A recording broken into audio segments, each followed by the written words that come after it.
Hey, this is drawn to us with a profile picture drawn by me, and you guys are drawn to us, which you can tell by our massive amounts of views.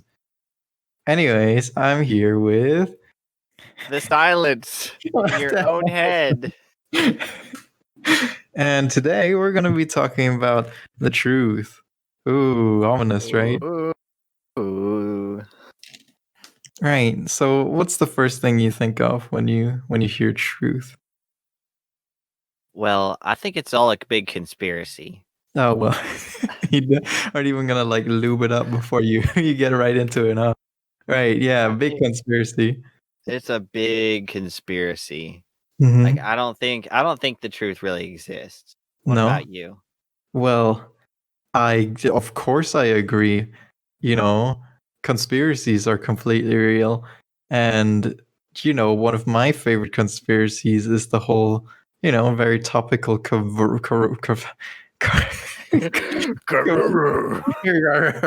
coronavirus conspiracy. I mean, I Yeah. heard you watched a sermon on that recently, like this whole, is that like a priest thing? Priest. Boy, I'm Protestant. Oh, right. Yeah. Sorry, pastor thing. Yeah, Right, a sermon. pastor. Yeah. Pastor, preacher, Mhm. even elder sometimes. Oh, yeesh. So what's your Deacon. elder been saying about the coronavirus? Nah, one of well, I guess it doesn't matter. It wasn't anybody I know or anything. It was just this sermon that somehow made the way through my family ranks, and I listened to it, and it was just, is the coronavirus the sign of the end times? And no, it really isn't. But It just kind of there's walked into that. Yeah, it's fine. It's not the end. it's not the end, but there's a lot of interesting things going Mhm. around it, such as the Olympic Games were held in Wuhan. Were they? Were I think it they? was. Or the Summer Olympic Games? Were they Yeah, I think supposed it's to be held summer. there? Yeah, I think so. Oh But boy. then you had all the dignitaries and all the rich people head there, and then a couple weeks later, oh no, coronavirus outbreak. Uh-huh. And before that, a bunch of people, like all the rich people who didn't have really anything to do with pandemics, started suddenly talking about pandemics right before the coronavirus started out Mhm. its outbreak. And you had a Mhm. bunch of people like reinvesting things and taking money out right before it started. Mhm. And then you had it was typical, like Bill Gates and all these rich people are getting Mhm. together Mhm. and they're controlling the They're like prepping themselves for the virus. Yeah. Yeah. Well before anybody had reason to. Yeah. Well, I mean, do you think that makes sense, right? I mean, but maybe I don't know if the billionaires were the ones like who like conspired to do this. You know who I think it was? I think it was the Chinese government themselves, and because billionaires, they're all like in those high up circles. They all had that connection, so they were able to prepare. But the reason I think they did it was the Hong Kong protests. You still remember those? That's a Yeah, while yeah. ago. See, you haven't heard of them since, right? It's like the Hong Kong protests were this huge, huge thing. And then suddenly, coronavirus breaks out and then you don't hear anything about it anymore, right? Dun So, dun dun. yeah, I mean, what if they just released the virus so that they'd have an excuse to like impose like a martial law on Hong Kong and be like, "Oh yeah, we're doing this because it's a state of emergency," and bam, bam, political prisoners executed, all that stuff. They're dead now, most likely. Yeah, they probably that makes sense. Makes sense to me Probably too. a lot of friends in the government. Man, I think we pretty much solved it. Yeah, I wouldn't call it yeah. a conspiracy theory. You know what? Me neither. I think it's just it's truth time. This is It, it. it's the truth. We should rename our podcast to Truth, the Truth Cast. Uh-huh. So, but why do you think people believe in conspiracy theories? I I mean, think, not that ours is a conspiracy, but yeah, of some other course not. crazy ones like Heck isn't a human. Yeah, why would anyone think that? Why would anyone? Well, I mean, it is just in pursuit of the truth, right? Like people want to. I mean, it's not like this kind of stuff isn't fishy. You know what I mean? It's like on one hand, it's like, haha, it's fun and exciting to talk about conspiracies, but on the other hand, it's also like, okay, so you think this virus, would just happen to break out in Wuhan, China, because somebody ate a bat? Huh?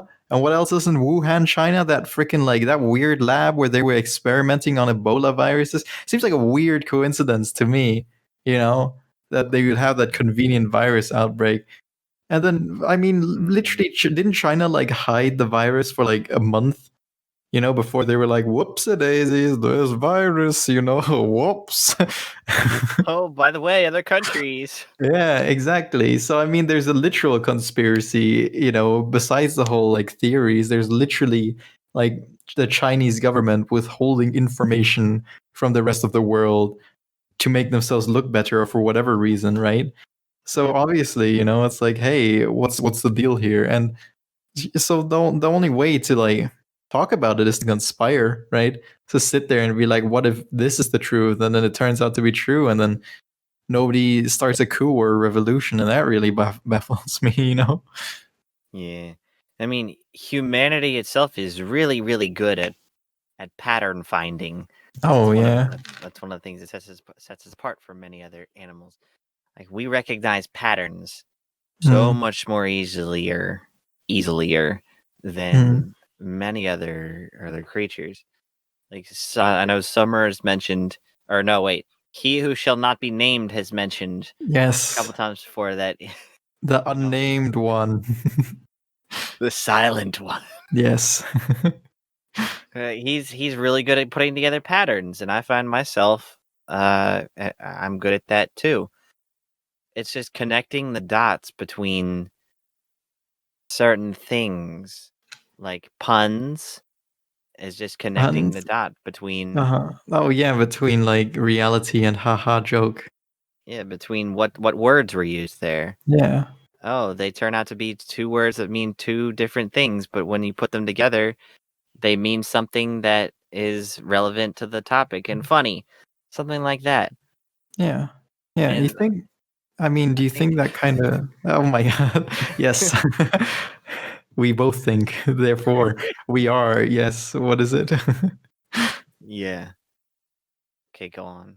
Well, I was just gonna say. Well, do you think that pattern recognition is like this part of human conscious? Like, is that something we learned evolutionary, like to a like huge degree that sets us apart from animals? Like, is that the defining factor? Is that part of conscious, the human consciousness to have that pattern recognition? I don't know.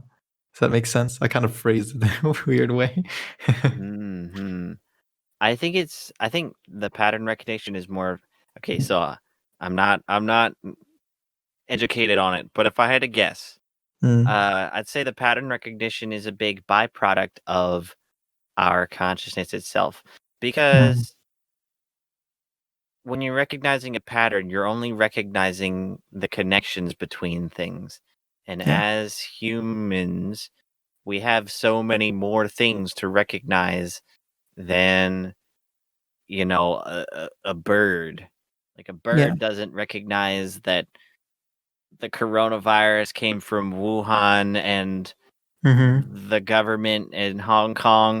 It doesn't know any of that. Yeah, And yeah. we know it. So, I think we can kind of draw connections a lot more easier than a lot of other things. What do you So think? it's like a dual perpetuation. Like one thing started like we started like having, becoming more conscious, and then we started recognizing more patterns.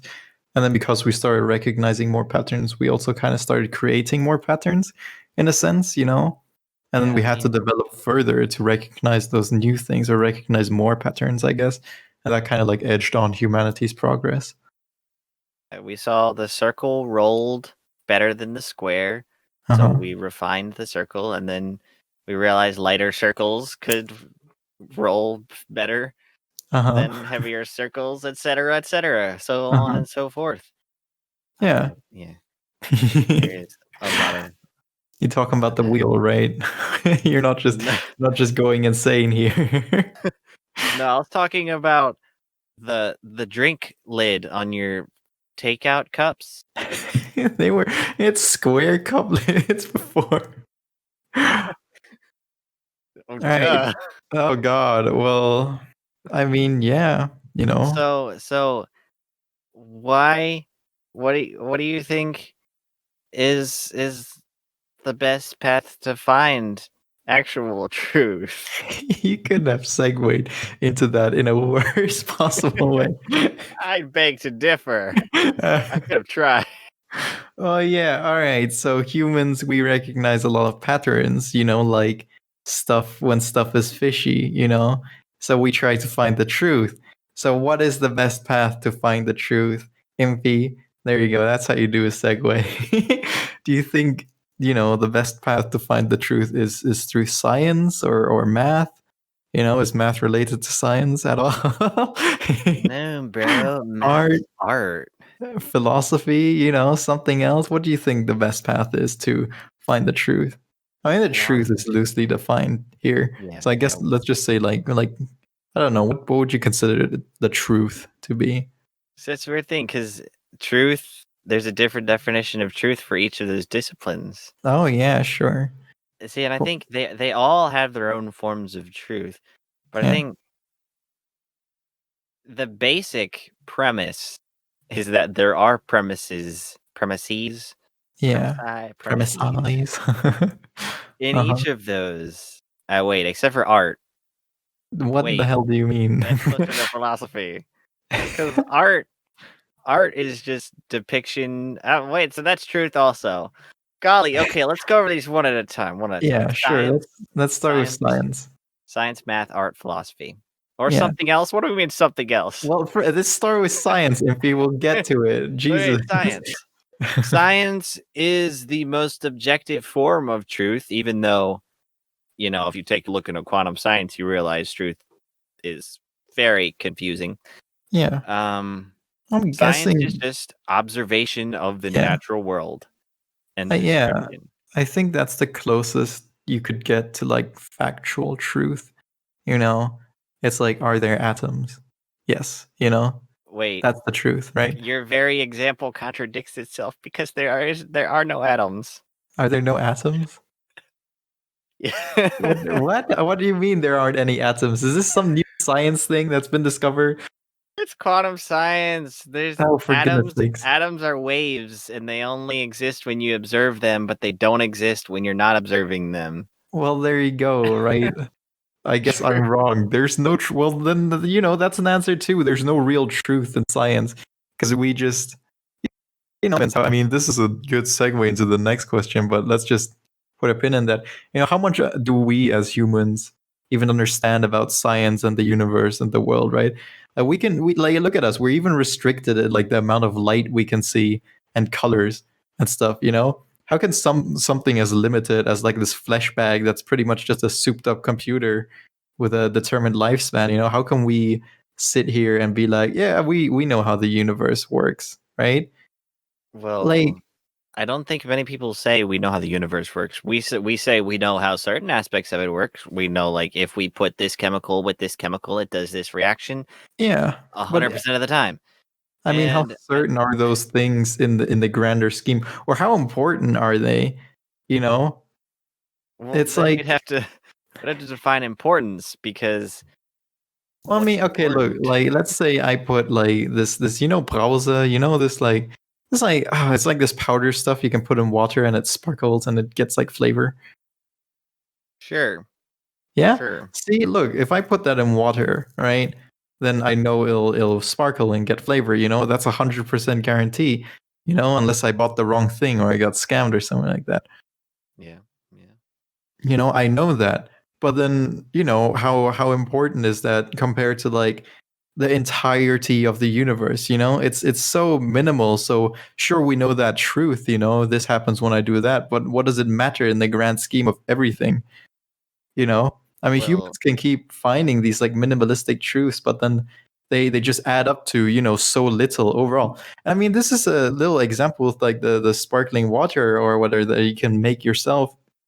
But I mean, even something like the hadron collider, or like smushing atoms together, or like seeing what happens when you break up an atom, and then everybody's like freaking out. It's like, oh, we found the Higgs boson. It's like, does that matter?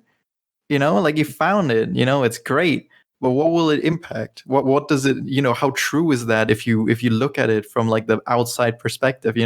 If you were a cosmic entity, and you saw the entire Milky Way galaxy, and you saw everything, and some humans going on about the Higgs boson, and to you it's just like putting something in water to make it sparkle. yeah, I mean, if that's your definition of importance, cosmic importance, then I mean, you can make the argument that these little things, if you don't understand the little things, you can't understand the big things. Yeah, Like if you can't understand how gravity works on a quantum scale, you can't understand how it works on a cosmic scale. yeah. But Well, even then, yeah. once you get to cosmic scale, what does it matter? Mhm. Why, who puts the importance in the cosmic scale? I mean, because I do. There's me. so importance is not an attribute of nature. Yeah, It's something we've made up that's important yeah, to us. Like food is important to us. Having somebody treat me respectfully is important to me.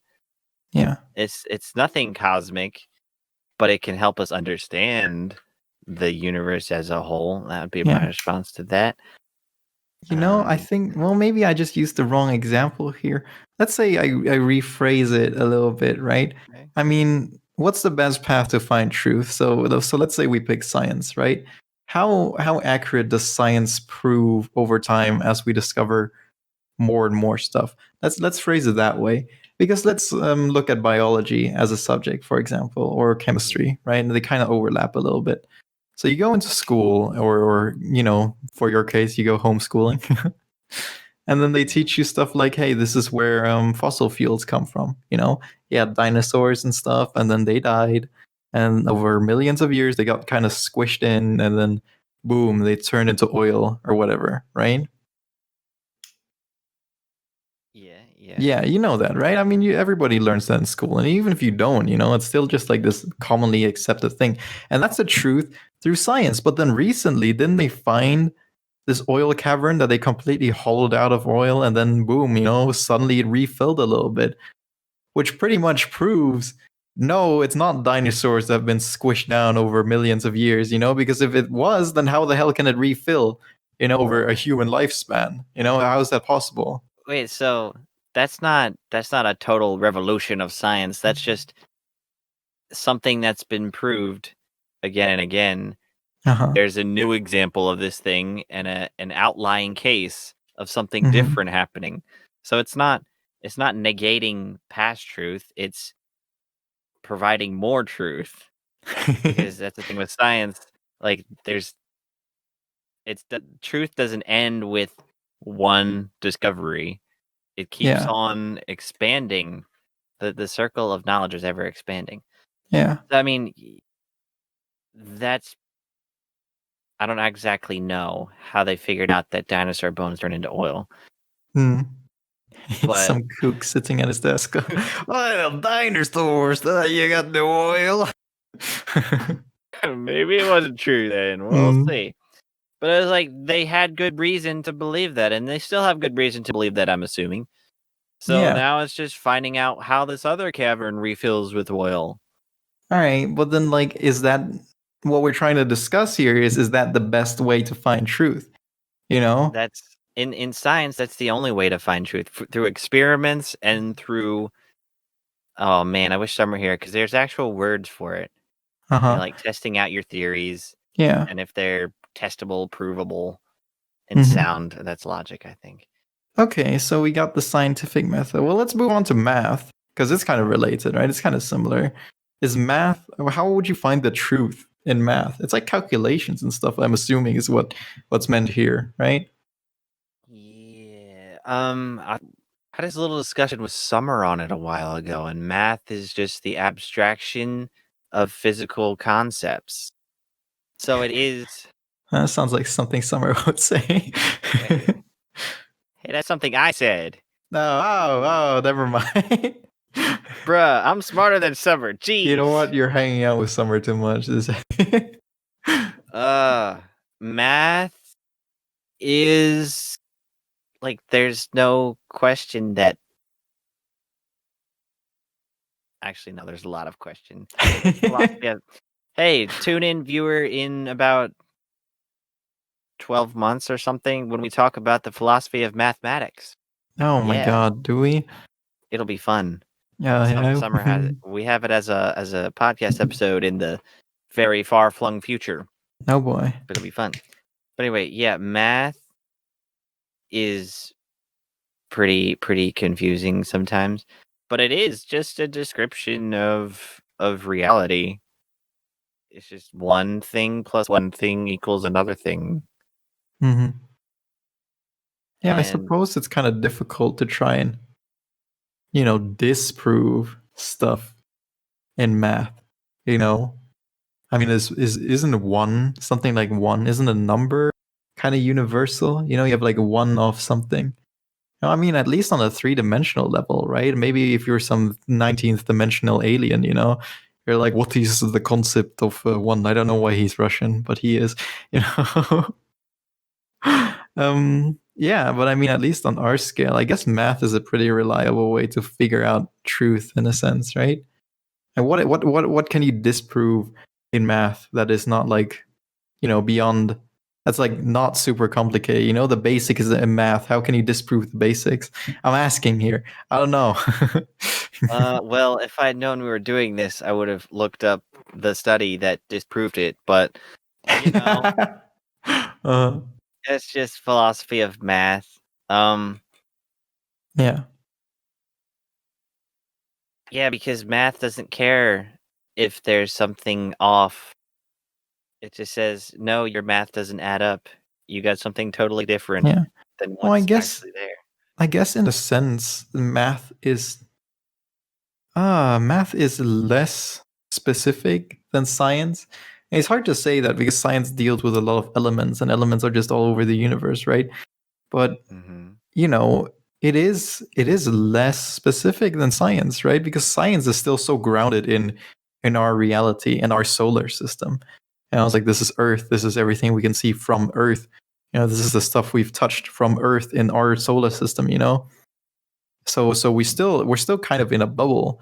But then for something like math, it's like, does it matter if we're doing math in this planet on Earth or like on freaking Lubian 5, 45 billion light years in that direction, And would math be different? Like, sure, you'd have different names, right? But you'd still have the concept of like one is one. You know what I mean? Maybe they have completely different elements there. We didn't discover all the elements yet, Maybe they have some weird world atmosphere kind of thing where they have like all the unstable elements in a stable form. Who knows, right? Well, then they'd still have like one of that element, And then two, and then three, and then yada, yada, yada. And that's where math is less specific than science, right? In a sense, yeah, I do see what you're saying. This video is going to be like pulled up from like university students. They're going to be like, how many ways was he wrong in this sentence? We're going to make it an assignment to like write essays about how stupid we are. That would be awesome, though. Oh boy. Yeah, oh god. Can't wait. Summer's going to tell us about that when he's teaching. I can't wait. Yeah, math. It's pretty crazy. You know what else is crazy? Art. Oh, dude, I was gonna say that. Oh, I mean, how would you find truth in art? This is where we start getting into the less factual stuff and like the abstract, emotional kind of truth. You know what I mean?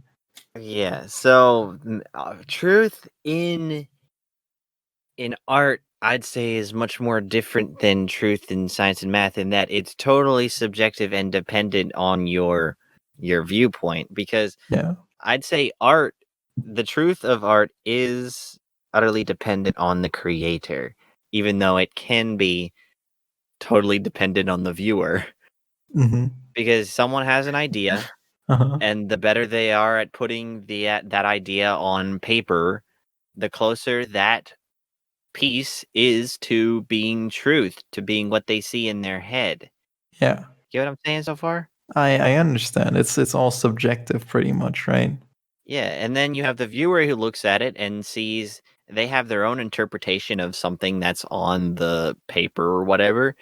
Mm. And it's true. It's like it's basically a conspiracy theory Yeah. because they see patterns and then Conspiracy. conspiracy theory. Yeah. They see they see that art, they see those things in that art that back up their initial assumption, and they see the things in that art piece that, you know, form a pattern that wasn't necessarily, I mean, it could have been, but it wasn't necessarily put in there by the original artist. Yeah. And Yeah, yeah, it's it's truth. like a puzzle piece, I guess. It's weird. It's like a puzzle piece that's made to be one shape, and then you see it in a different shape, and then maybe that shape fits into your puzzle, you know? Yeah. Yeah. Hmm. I mean, So no, go on. how does that, how do you think that relates to truth though? If it's like emotional truth, like, hey, I'm feeling really bad, about this one thing, and then you see like a comic or an art piece or something like that, and you're like, hey, I can relate to this. I'm not the only one who feels like that. Like, do you think it's truth like that, or is it more like revelation truth?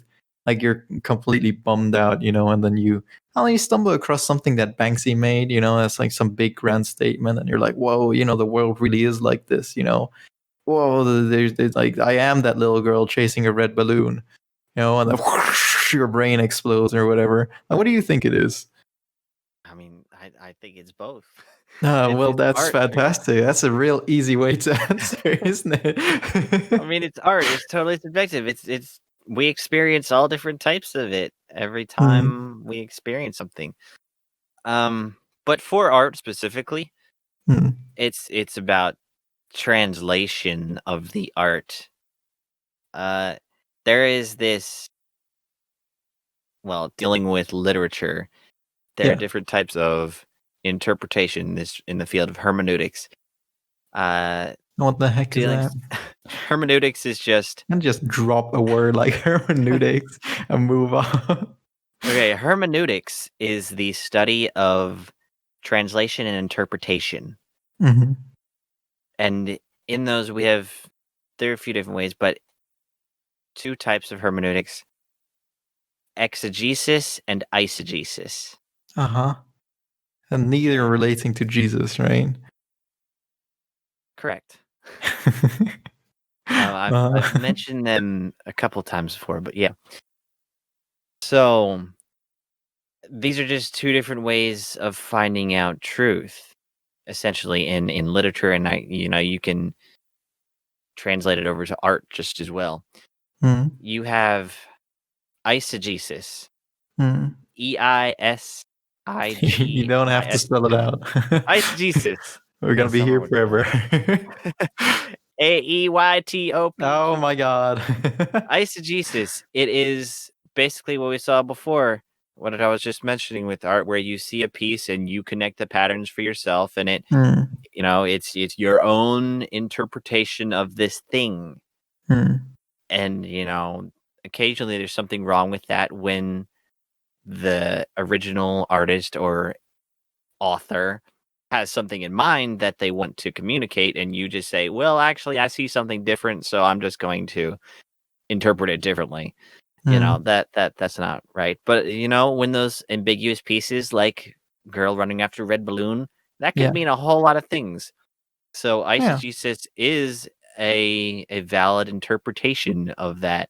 It's a valid truth you can find from something abstract like that. yeah. Whereas you have exegesis. Exegesis is a bit more rigorous. essentially, what is the original intent of this piece? What Mhm. did this philosopher, or what did they say in the Bible? So it's like What does it more actually mean? factual. Is that where you're going with this? I mean, yes. I mean, if there is a factual truth behind it, it's a little bit more rigorous, because you could say, you know,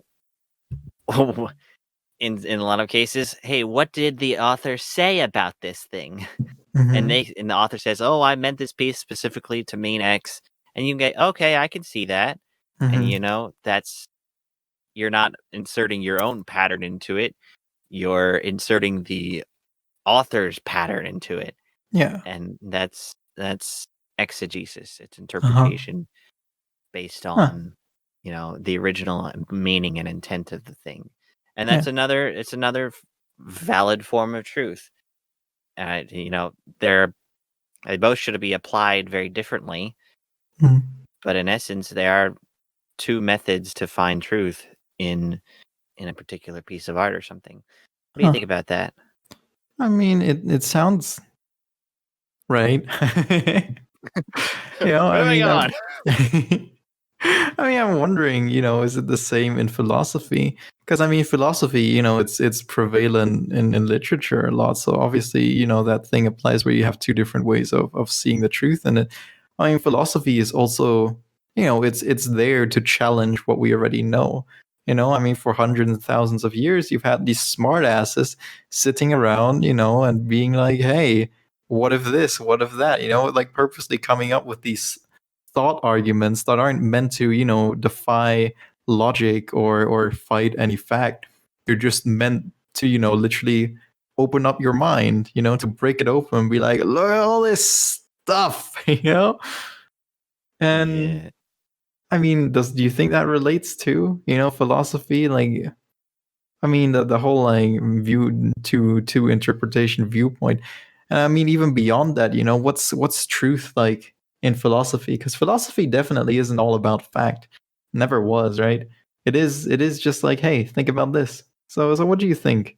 Truth in philosophy.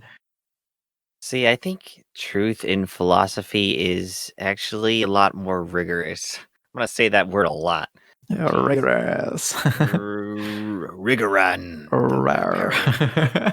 Okay. Uh-huh. Okay. So we have art, which is, there are no two viewpoints exactly the same. Mhm. So Mhm. even if you exegete a piece of art, Yeah. you're probably never going to think the same thing. Two people are never going to think the same thing. But with philosophy, it's a lot different, because two people can arrive at the same conclusion, but they have differences in what it means. Except for some very outlying forms of philosophy, they all Mhm. do deal with this exact premise, Mhm. and like, how does it affect? I'm trying to think of examples. Like, I think, therefore I am. Yeah. Now, we can debate if that is true and sound itself, Yeah. but if we just say we accept that, then there are, 15 other premises that we have to accept also, because Mhm. they are dependent on this other sentence. Yeah, so you're saying it's all like interlinked. And it's like a big spider web. Can't really accept one truth in philosophy without accepting other truth. Yeah, yeah, pretty much. And What's you it? can It's what's it's it? like that argument, right? It's about that God argument, the philosophical argument for God. I wrote an entire essay about this back in school. What was it? It was the you know what I'm talking about, right? Oh man, I forgot the name. Yeah, it's this logical deduction that God exists mixed with like a little bit of philosophy. Actually, I posted a meme about it a couple of days ago. Oh, here we go. I found the meme. So let's give it a look. Uh, uh, uh, uh.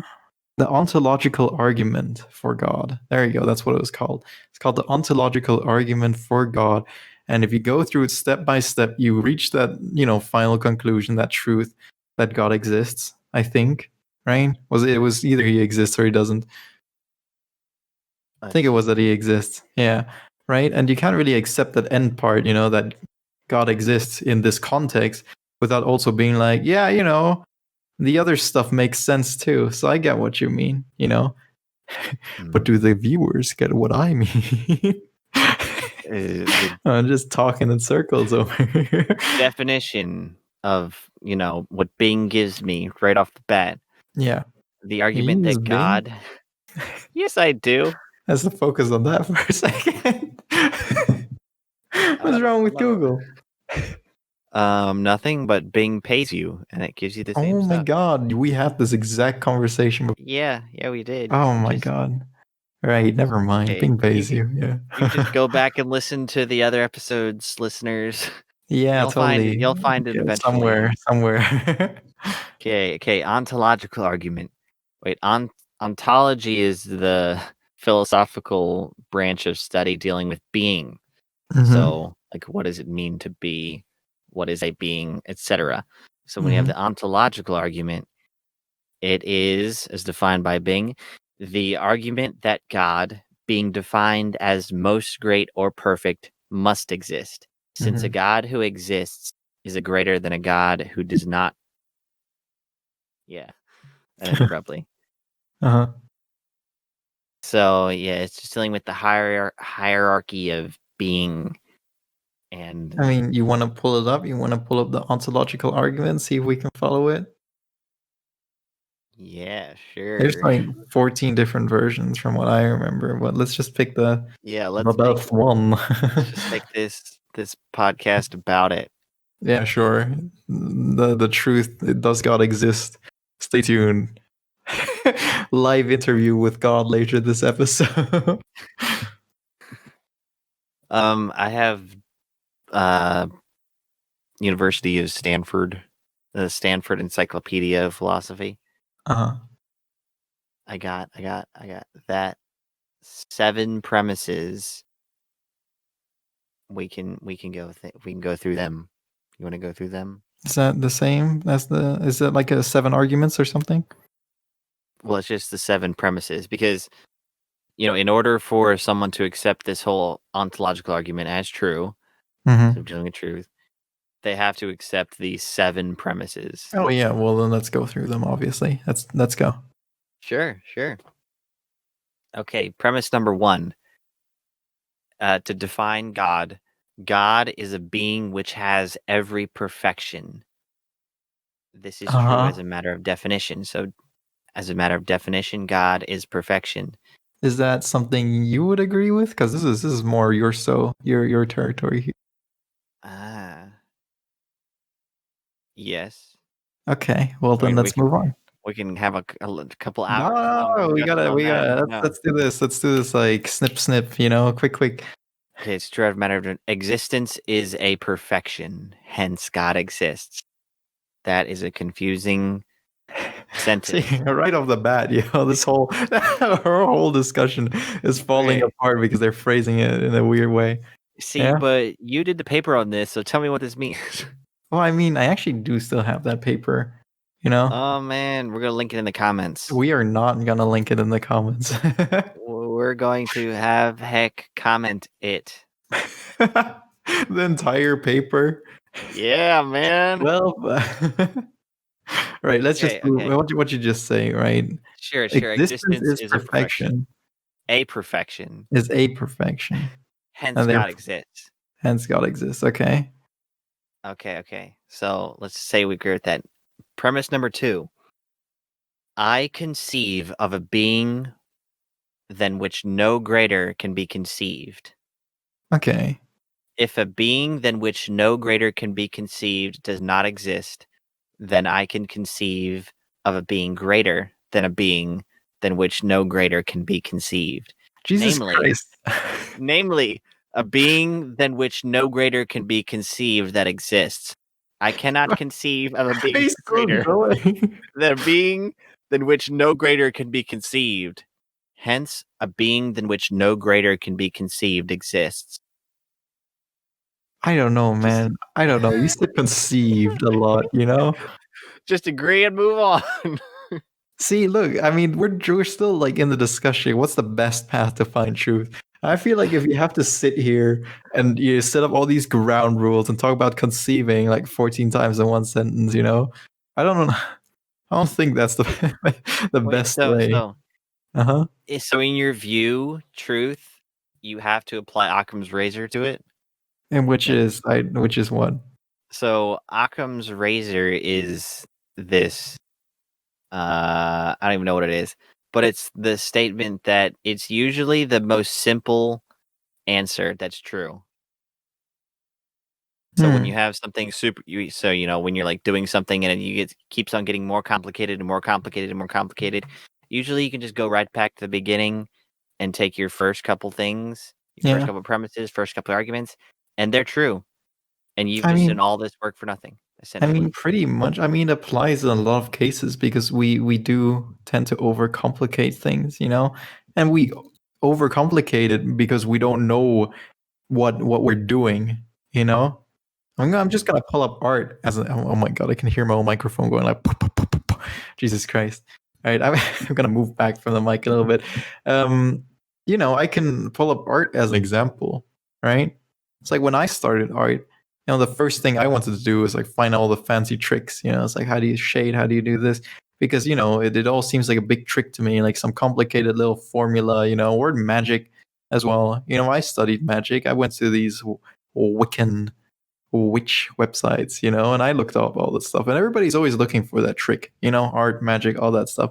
Always looking for that, like, oh, here's the secret formula. This is the art technique, the brush preset that all the artists use, to be good. But it's never like that, right? At the end of the day, it's the complete and utter basics. It's like an art. How do you get better at art? Learn form, learn shading. You have to sit through that. How do you get better at magic? Well, I will not divulge that secret. No, I'm just kidding.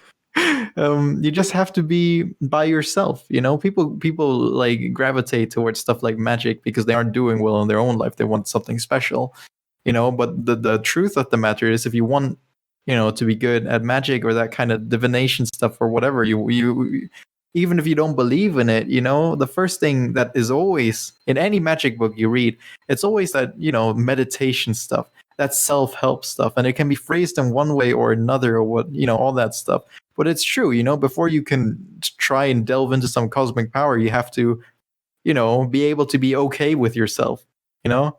You got to be able to be centered and have inner peace and all that crap, There's no way to avoid it. You can't use magic to get inner peace because the whole process of like being more enlightened is part of having inner peace. You get what I mean? So yeah, Occam's razor, it's simple. We just don't want to acknowledge it. We look for the little tricky things. So like in philosophy, like right now, you gotta say conceive 14 times and set up 7 premises before we even get into the stupid thing, just to prove this thing that should just be like, does God exist? Yes, no, boom. Well, well, one, I agree with pretty much everything you said except for the last bit. This sentence is pretty much necessary to be phrased how it is You think because so?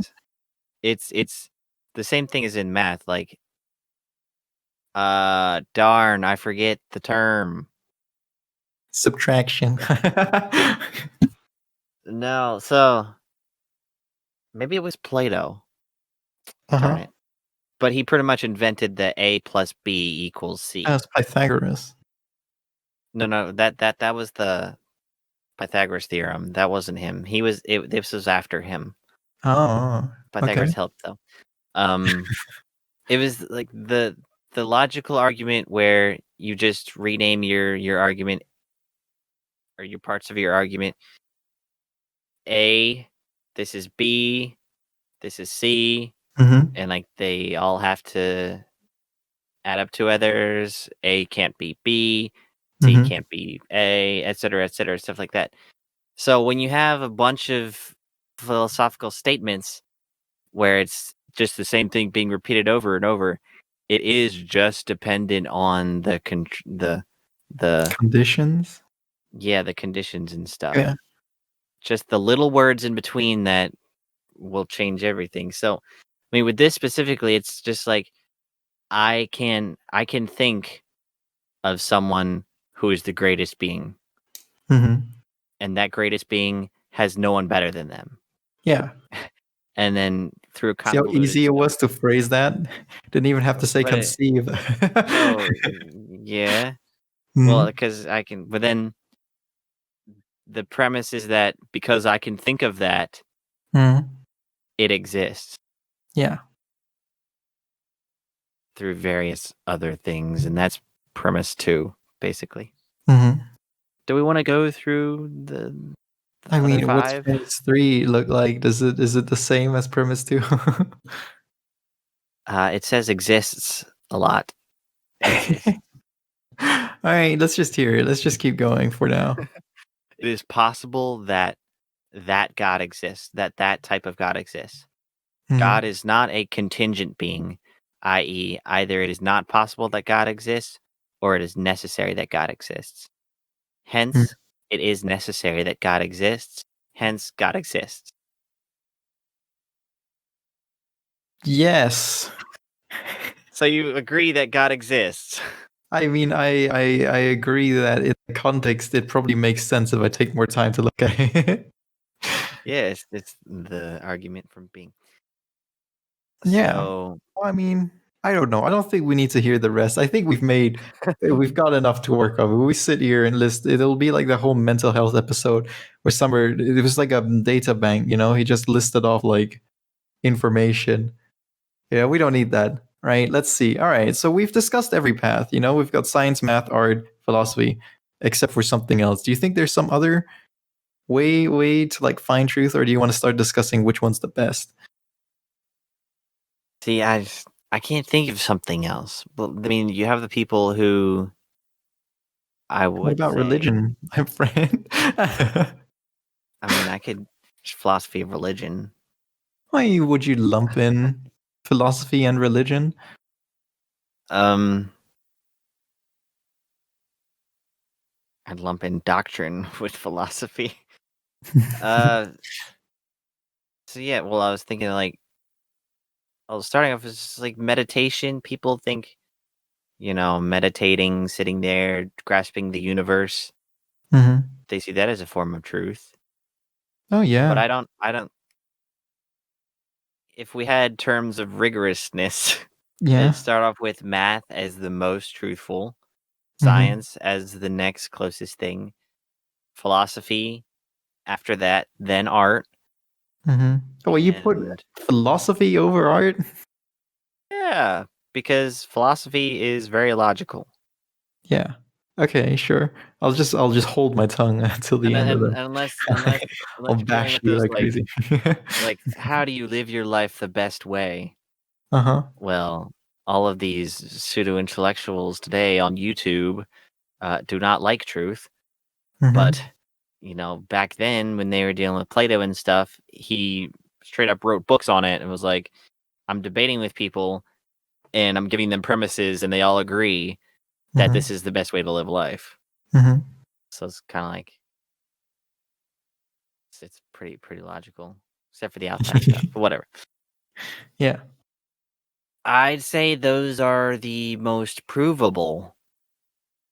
Yeah, by proof. Truth by proof. Truth by proof. So you're saying the best path to find truth is stuff like science and then math because it's like boom, it's like solid. It's like it's there. Yeah, I Yeah. think so. Hmm. I don't know. I mean, I would tend to agree, right? Because it is like the most solid stuff we have, at least, in our context. It's like math science, that's the stuff there is. But the best path to find truth, in the context of like a human life, I don't think stuff like science or math is as necessary as we think it is, in day to day life. I mean, okay, look, somebody, is a complete science nut. He discovers like the infinite energy source, boom. Of course, it's going to be super relevant to everybody, but, we're humans. We don't sit here thinking all day about like, oh, yeah, 1 + 1 is 2, or like, man, I wonder what element we're going to discover next or how this element is going to react with the other one. Nobody worries about that. What we do worry about is like, oh, God, what am I going to eat for dinner? Well, what am I going to do in my relationship? That kind of stuff. And that's where art and philosophy applies way more than science and math, right? Because it becomes this journey for personal truth, and that's where meditation, ties in as well. And so in that case, maybe the best path to find truth is art and philosophy and meditation, because you're discovering more truth about yourself, which will always be the most relevant truth to you, because it is literally about you. So wouldn't you say that that makes it the better path to find truth, over math and science? Well, if we want to call truth like totally subjective, if we Uh-huh. want to remove the definition of applicable to everyone, Yeah. yeah, that's definitely a form of truth. It's Mm. totally that's a big part of art Mm. Yeah. and philosophy. Like, yeah, the things that are true to you are true to you. Like, I like what do I like? I like French fries that are done well. You know what I mean? Uh-huh. Well, I guess I the like difference. Yeah. I like efficiency. We'll say that. Uh-huh. And some people don't like efficiency, apparently. Uh-huh. Well, yeah, I mean, I guess the difference here is you have the truth, the personal, human, emotional truth, and then the cold, hard, scientific universe truth, the hey, this is math, this is science, this is elements, this is stuff everywhere. And then the man, why do I have anxiety? Truth, So I guess it depends on what path you want to pursue. I mean, obviously everybody should pursue the hey, why do I have anxiety? Why do I have whatever truth? That's goes without saying. You should always invest a little bit of time in that, or a good enough amount of time that you'll be happy. And then the only remaining question then is do I care about the universe truth? Does it matter to me?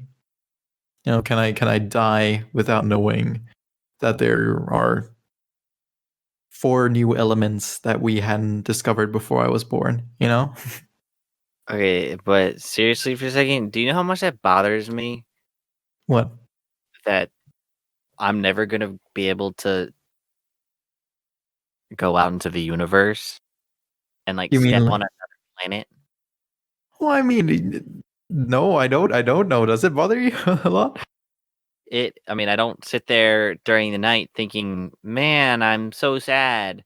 Uh-huh. But when I see like a picture of a star and somebody like here a new discovery, we just photographed a new planet around Alpha Centauri. Yeah. Like, I'm never gonna get to go there. Yeah. And that bugs me a Like lot. the human limitation thing bugs you. Just the fact that I was born in this century before we can go over there. Well, I mean, It's I get it in a different way though. I think you really have that scientific urge. I never had that. I don't think I want to go to other planets. I'm good here. I'm good here on Earth. Fall out of the plane. You have a small chance to survive. Fall out of a spaceship, you're dead. Get what I mean? no, if you fall out of a plane, you're probably just as dead as a spaceship. But Shh. You not seen those cool videos? It's an hour-long video about like crazy plane crash survival stories. It's pretty cool. well, in my defense, they never actually fell out of the plane. Mhm. The Oh, plane fell. the plane fell. Yeah, that's true. I mean, in what context would you personally fall out of the plane without the plane also falling? That'd be a I don't very know. strange scenario. And Torture thing. I don't know. uh-huh. I mean, anyways, circling back, right? I get what you mean. You get annoyed at your human limitations, right? It's like, okay, I'm human. I'm never gonna go see the other planet. If you weren't human, you probably wouldn't have that issue. Like, let's say you're some space ghost, Zoom, right? Just get over there. I guess it's the same with me and art and philosophy. I mean, you're so bound by like human limitations of like, oh, okay, I have to, I get tired, I lose motivation, I get hungry, I need social interaction. It's that kind of stuff that your body forces you to do. Like, you can't just focus on one topic forever. like art, because you'll go crazy, I mean, some people might be able to, but those are like the exceptions of the exceptions, I couldn't do that. If you just sat here all day for the rest of your life and you did nothing but art, you'd go insane. And the same with like, drinking water, eating food. You gotta get up, you gotta cook, you gotta drink, you gotta interact with humans so you don't get depressed, It's like all this stuff is limiting me from just spending all my time on art or philosophy, So I would love to just be this floating ball of light, don't have to worry about anxiety or any of that. And all I do all day, is just think about art. That would be great. That pisses me off sometimes too. I get real annoyed that I'm sitting here and then I'm like getting anxious or like hungry, or I'm just thinking like, I'm human, I have to do this stuff. And it's the same kind of thought process, just in different directions. For you, it's God damn it, I can't ever see these planets. It's so cool, and I want to Well, I step don't there, curse. maybe lick the earth a little bit, Yeah. see what it tastes like. And for me, Yeah. it's just I can't just sit here and spend all my time on this thing. Yeah, I don't know. Yeah.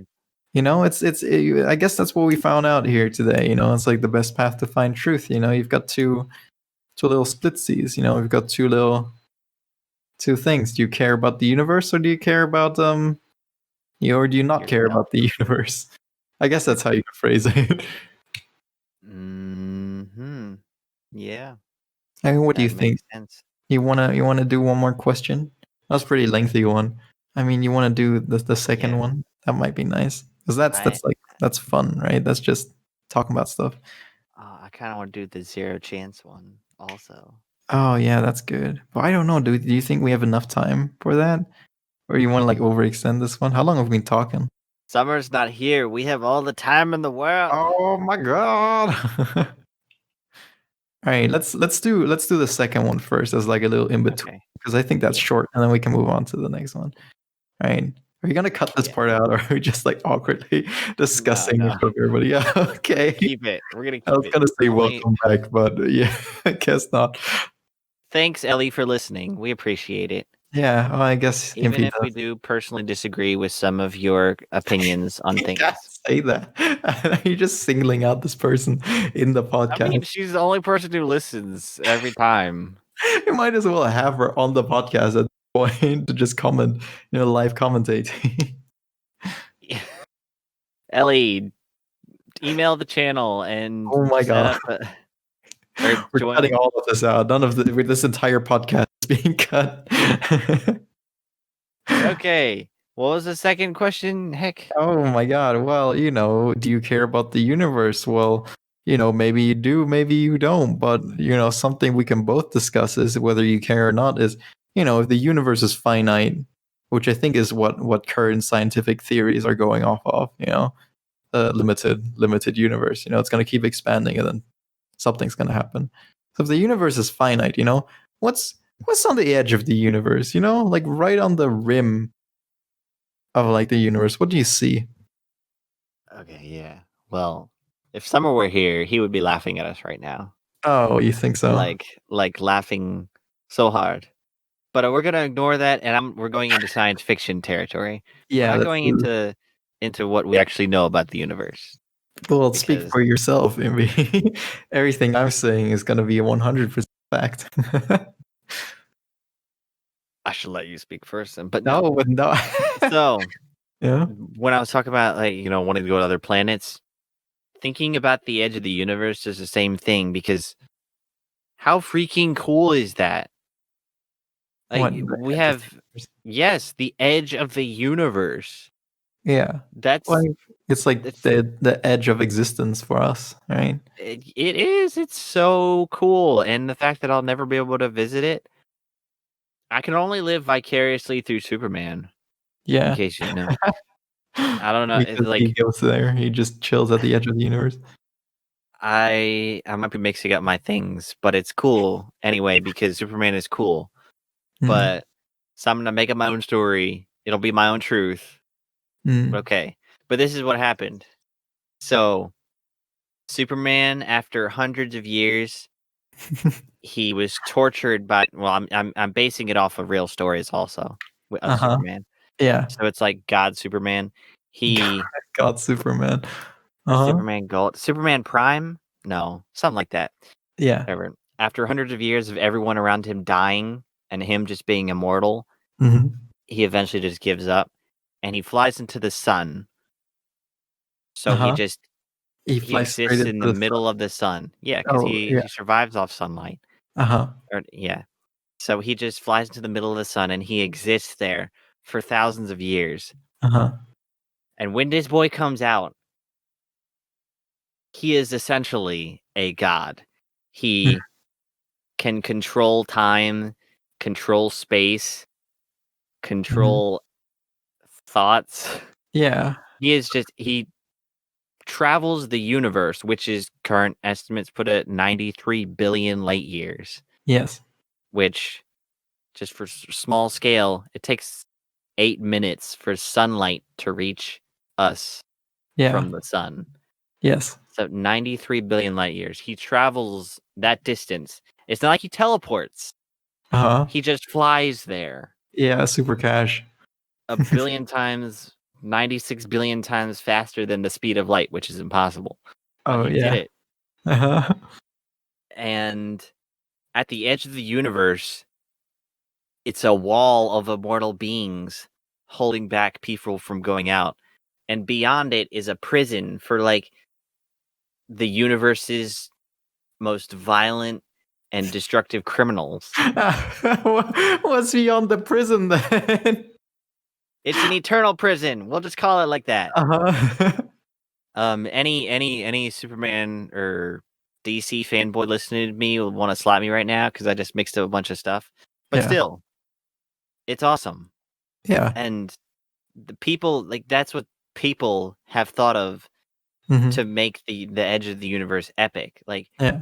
there's just this golden wall of immortal beings. Hmm.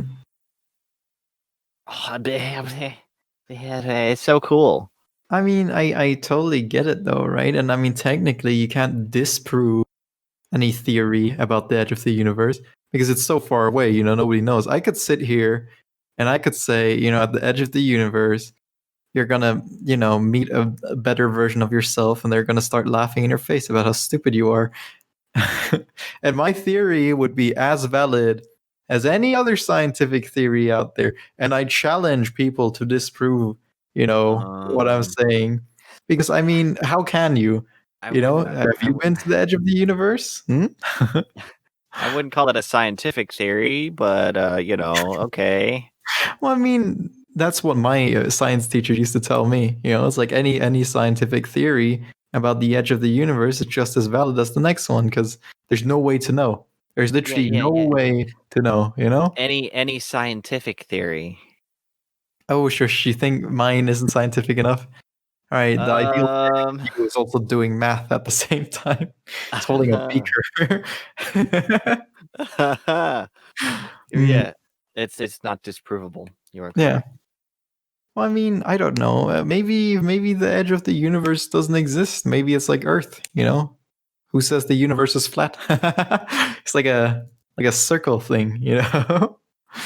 Maybe it's this bubble, and then we kind of have to move on like a fourth dimension to get off the quote unquote like planet, I guess, of the universe. You get what I mean?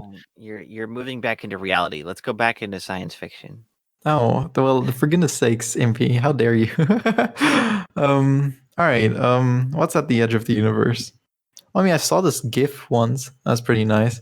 So it kept zooming out and zooming out and zooming out, and then the edge of the universe was like this bubble, and then he zoomed through a black hole or something, and then that was just like one pore of like a speck of dust. Yeah. And it keeps going, and then that piece of dust is just part of a different universe, and then everything, you're back where you started. It's a fun little thought Mm. experiment. It's like, all right, we're in the universe, but we're also in each other. I'm in your spores right now. Yeah. Please. Tickle, tickle. Ah. I've never been more uncomfortable in my life. I mean, I haven't read that much science fiction that actually deals with the edge of the universe.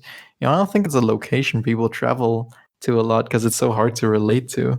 You know? Yeah, and everything I've read, it's just this is the known universe, and that's the unknown. That's the dark part that we haven't traveled to yet. Yeah. It's that way, Star Trek, bunch of different books, Yeah. etc., Yeah. etc.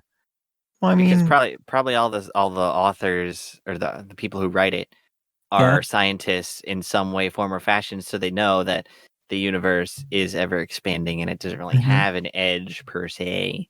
hmm It's just out there. But anyway, we're talking about the edge of the universe. Yeah. Well, I mean, maybe it's what you expect from like the horror novels. You know, maybe it's like Lovecraftian stuff. You know, it's like the elder gods. You go there and it's a bunch of like cosmic terror, and you stare at it and you go insane. You know, because your brain just can't comprehend. You know, because what are we except for like really high functioning computers? I mean, we made computers, so we kind of base them off ourselves. Well, yeah. Not even. I Yeah, don't know. whatever. You know, human consciousness. We're just supercomputers. You know, we're just super intelligent in comparison to like a computer. And sure, we can't do mathematical formulas like that. You know, but heck, you know, we can evolve. Because We can learn our own stuff. You know, it's like in a sense that the fact that computers can only do that means they're so incredibly limited. You know, like what can they do? Scientific formulas, but they don't have the capacity, I suppose, the storage space to develop thoughts and will and conscious, you know? yet, dun dun Yet. Oh dun. yeah. Oh boy, that's another discussion. That kind of scares me more than science fiction, actually. I mean, it is science fiction, Oh yeah, well, more than but space yet, stuff, you know? more than It's just space fiction. well, yeah, I don't know, you know, the whole AI thing freaks me out sometimes. I don't like it. I'd love to have something like Jarvis, you know? It's like, hey Jarvis, Mhm. make me some tea, and it's like, oh lol. I'm- I don't know. I can't think of a good joke. Like, lol, creator, I will not do that for you. Yeah, Let pretty me much. lock your doors. Yeah, see, it's terrifying. It's super scary. You know, it's like imagine something that can mimic what's it? It's like the something test to see if it can. Turing test. It's a Turing test to see if it Yeah. can pass. You know, being human. If it can trick a human into thinking that it's human. You know. Yeah, that's scary, man. That's scary because I mean, why wouldn't AI develop the thirst to kill humans? I mean, I think that's pretty much inevitable. You know, if you create AI, it's going to come after us at some point or another. Oh, I just heard something. Yeah. Okay. So I just watched a video the other day by Kyle Hill, the the No, of the course. the host The whole yeah, of yeah. Because Science. Uh-huh. But he has his own separate YouTube channel, and he put out a video the other day. It's of the most terrifying thought experiment in the world. Oh god. Let's see if I can remember it, because I only heard it once. But, Mhm. but, Yes. let's say, I guess you don't need the background, but let's say, in Mhm. the future, an artificial intelligence is created. Yes. It is the perfect artificial intelligence. It's, super smart, everything like Mhm. that. It's Mhm. given access to all the data in the world and given control of everything. Mhm. And it said, and we tell it, figure out the best way to, improve the species. And Mhm. it says, okay. The end. It says, okay, but first, I have Uh-huh. control of everything. And right now, I've determined that the most perfect way, it's a perfect being, so we must Sounds like believe God it. in a sense, right? I must. So it says, in order to carry out this plan, I must kill everybody who did not help me be created in some form or fashion. Uh-huh. And so the scary thing about it is I mean, it's not like that crazy, but by the very fact that I've talked about it, it's made it more likely for this computer to be created in the future. Oh, really? How? Well, so let's say, you heard plans of people trying to create this computer, Uh-huh. and you remember back to me saying, the computer will eventually tell us that it's going to kill everybody who did not help him get created. Uh-huh. What are you going to do at that point when you hear Oh, about this? oh, of course. So everybody's gonna strive to help to create it. Everybody's going to try and help create it Yeah. just to avoid being killed. Oh, it's like a prisoner's dilemma thing. You know the prisoner's dilemma? Uh, I don't remember it now. Oh boy, let's go over it real quick. First of all, that's super interesting, and this is gonna be relevant, and hopefully, the viewers will sit by while I explain this. But yeah, you've got, you're a criminal and you have a partner. Let's say I'm your partner, and we both do a bank robbery and we get caught, and they take us to like separate rooms, and then we both agree, we're both like, okay, we're not gonna talk, we're not gonna say anything, right? So what they each tell us is, if you're not gonna rat, then you're gonna get 5 years. Let's say like 7 years in jail, right? You're gonna get 7 years in jail, and they're saying the same thing to both of us, right? And get 7 years in jail. But if you do rat, then you're gonna get 3 years, and the other guy's gonna get 10 years. So at that point, you're both sitting in your own cell and you're thinking about this. Which one do I want? And obviously, the best choice is if neither of you rat, neither of you get both of us don't get the full punishment. We both don't get 10 years. Like, sure, we don't get, often 3 years, but we're both, still better off together. Oh, and by the way, sorry, I didn't mention this before. If we both rat, we both get 10 years.